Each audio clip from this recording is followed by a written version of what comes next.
So today then, a really quick video, and we're going to be answering the question, do you actually need to renovate your lawn this spring? Because it is the popular thing to do, but the question has to be, do you have to? A renovation is there when something goes wrong, surely that's the case. We have a bent fescue lawn right in front of me now, which is about 2 years old. I didn't renovate it last year, and I'm not renovating it this year. Let's talk briefly about why.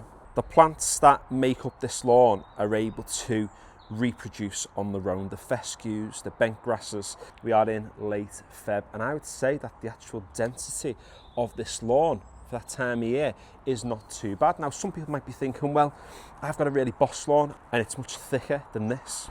Well, that is the case for this lawn out at the front, which looks completely immaculate for this time of year. And if you get in right over the top of the sward, you can just see how unbelievably dense it is, and the main reason for that is it's sitting in the sun. The one in the garden is sat in the shade for around about 5 months now. It's only been the past few days where it's getting a tiny little bit on the corner. So although our sward is not as dense, it will be in the next few weeks, and the magic behind that is going to be two simple things, and that is to simply cut your lawn and feed your lawn. Every single time you chuck lawn feed down that contains nitrogen, it encourages that plant to grow. Every time you cut your lawn, you prune it like what you would do with things like this, any other plant in your garden. It encourages them to get bigger, to get thicker, to become more dense. And by the end of March, this lawn is going to be as dense and as thick as anything, without any need to overseed,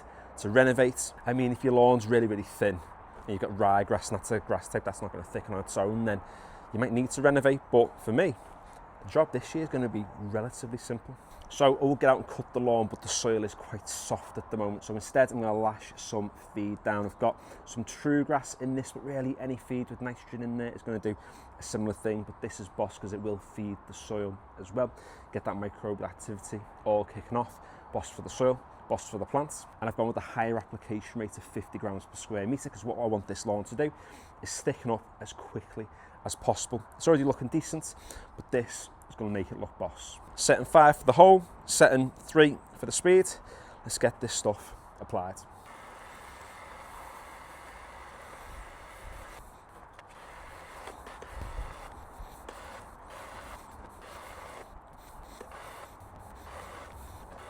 And really, it is as simple and as cheap as that. You don't need to do 1,000,001 things. It can be so expensive to renovate year in, year out, having to buy seed, having to buy lots of top dressing, having to do quite a lot of work, when really the plant's going to do it for you.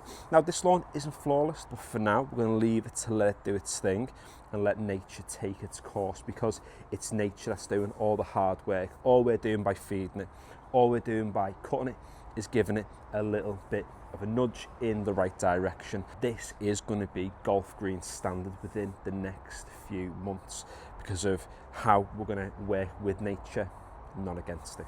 So thanks for watching today's video. If you've enjoyed it or found it useful, give it a like. There'll be some videos around somewhere on screen now for you to check out some of my other lawn care content too.